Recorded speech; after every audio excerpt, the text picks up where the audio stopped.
हमें तो अपनों ने लूटा, गैरों में कहाँ दम था। मेरी कश्ती वहां डूबी जहां पानी कम था। वाह रे अमित शाह, आपने तो मोदी का सपना ही चूर कर दिया।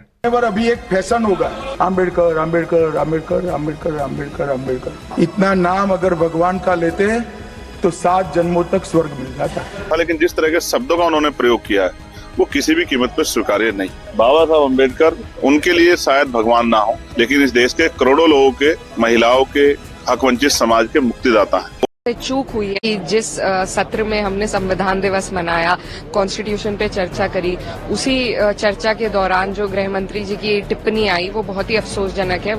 अब बिहार व दिल्ली चुनाव में भाजपा का पतन निश्चित है। नमस्कार साथियों, मैं अनिल द्विवेदी और आप देख रहे हैं गणित न्यूज। सदन में अंबेडकर के अपमान करने पर अमित शाह भले ही गृह मंत्री से इस्तीफा दे दें, पर भाजपा के वोटों के नुकसान की भरपाई कैसे होगी। ध्यान देने वाली बात यह है कि अब आगे दिल्ली और बिहार में चुनाव है।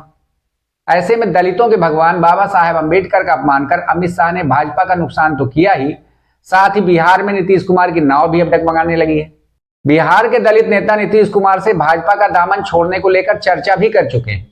और तो और केजरीवाल ने बिहार के मुख्यमंत्री नीतीश कुमार व आंध्र प्रदेश के मुख्यमंत्री चंद्रबाबू नायडू को चिट्ठी भी लिख दी है। बाबा साहब के संविधान की वजह से तो मैं अमित शाह जी को कहना चाहता हूँ, अमित शाह जी, मुझे नहीं पता आपका भगवान कौन है, हमारे भगवान तो बाबा साहब अम्बेडकर है।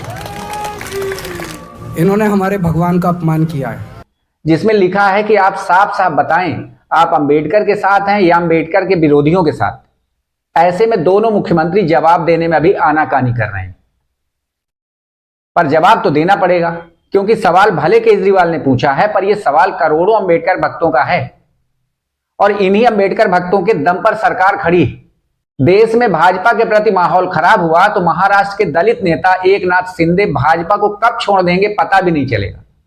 उधर राहुल गांधी सदन में अडानी व अंबेडकर के मुद्दे पर भाजपा को सर उठाने का मौका नहीं दे रहे हैं। आज तो प्रधानमंत्री के बिना बोले ही लोकसभा को अनिश्चित काल के लिए बंद करने की घोषणा भी लोकसभा अध्यक्ष ने कर दी। सभा की कार्रवाई अनिश्चित काल के लिए स्थगित की जाती है।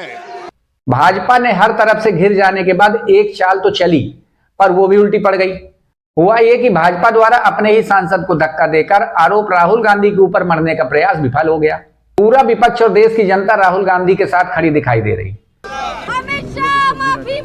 माफी मांगो। खड़ा हुआ था, राहुल गांधी एक एमपी को धक्का लगा, मेरे ऊपर गिर पड़ा और मैं नीचे गिर गया। एक बार सदन में प्रियंका गांधी को लेकर राहुल गांधी ने कहा था कि अब दो राहुल गांधी सदन में हैं, मतलब अब दोगुनी ताकत से हम जनता के हितों के लिए लड़ सकते हैं। सदन में भाजपा ने अपने सांसदों को उकसाकर कांग्रेस से हाथापाई की, जिससे विपक्ष को बदनाम किया जा सके, पर भाजपा की यह चाल फेल हो गई। उसका सबसे बड़ा कारण विपक्ष की एकजुटता है। जिस समय भाजपा के सांसद जमीन में गिरे, उस समय राहुल गांधी संसद के अंदर थे। उन्हें पप्पू यादव सदन से बुलाकर लाए थे। अब राहुल गांधी जी भीतर में थे, मैं बुला के लाया राहुल गांधी जी को। राहुल गांधी पहुंचे तो भाजपाइयों के अंदर राहुल गांधी के प्रति नफरत के चलते भाजपा सांसद राहुल गांधी के साथ ही अभद्र व्यवहार करने लगे। आपको शर्म नहीं आती है क्या राहुल? क्या शर्म नहीं आती है? क्या शर्म नहीं आती है? गुंडागर्दी करते हो, बूढ़े को गिरा दिया जा रहा है। जिस वजह से राहुल गांधी वापस चले गए। देश की जनता इस बार सत्ता पक्ष के हर कार्यकलापों पर नजर रखे हुए और जनता धीरे धीरे इस तरह के कृत्यों से ऊब रही है। ऐसे में अगर नीतीश कुमार भाजपा गठबंधन नहीं छोड़ेंगे तो बिहार में उनका सफाया निश्चित है। ईवीएम का जुगाड़ भी वहीं होता है जहां पहले से बीजेपी सरकार होती है, क्योंकि अधिकारियों के माध्यम से ही यह किया जा सकता है। बिहार में नीतीश कुमार है तो भाजपा क्यों बताएगी नीतीश कुमार को यह सीक्रेट कि ईवीएम कैसे सेट होती है। इससे पहले हरियाणा, महाराष्ट्र में जो खेल हुआ, बिहार में नहीं कर सकती बीजेपी, ये बात तो क्लियर है। नीतीश कुमार की पार्टी के नेता भी ये जान गए हैं, इसीलिए वो चुपचाप अब भाजपा के खिलाफ भी बोलने लगे। अंबेडकर विवाद का मामला अगर नहीं थमता तो महाराष्ट्र में भी गठबंधन को खतरा होगा, क्योंकि प्रणति शिंदे एक बड़ी दलित नेता है और वे भी लगातार संसद में अंबेडकर के अपमान पर बोल रही हैं।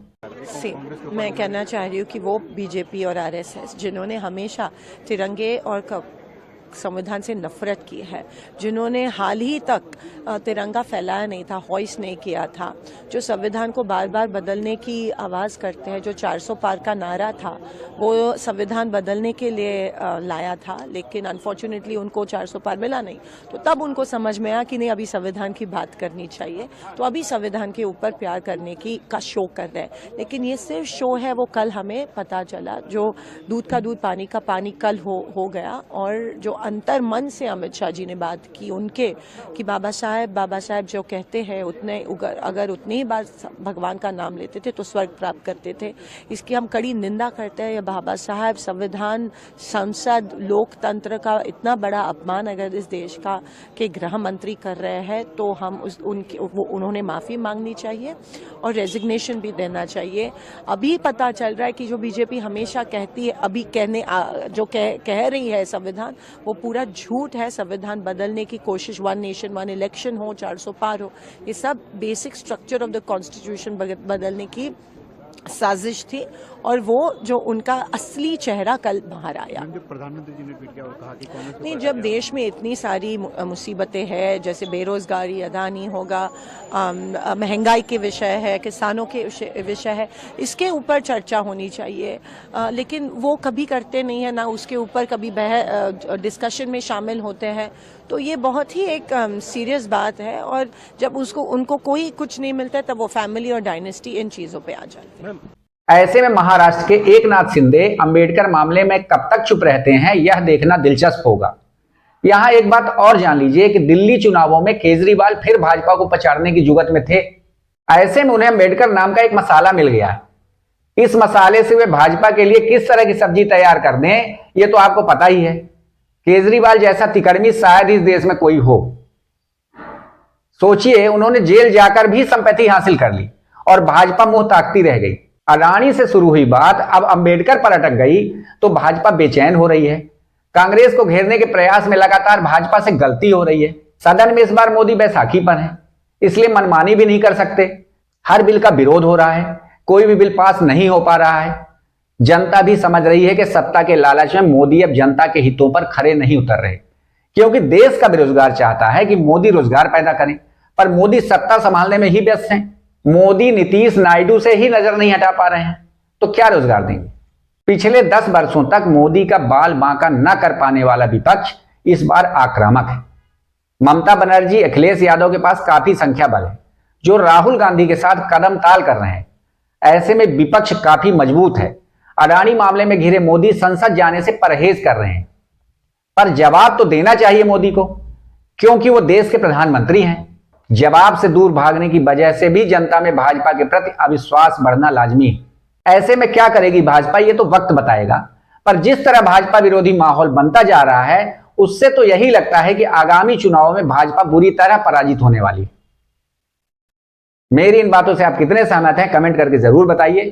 साथ ही हमारे चैनल को सब्सक्राइब कीजिए ताकि हमारे नए अपडेट्स आप तक पहुंचते रहें। नमस्कार।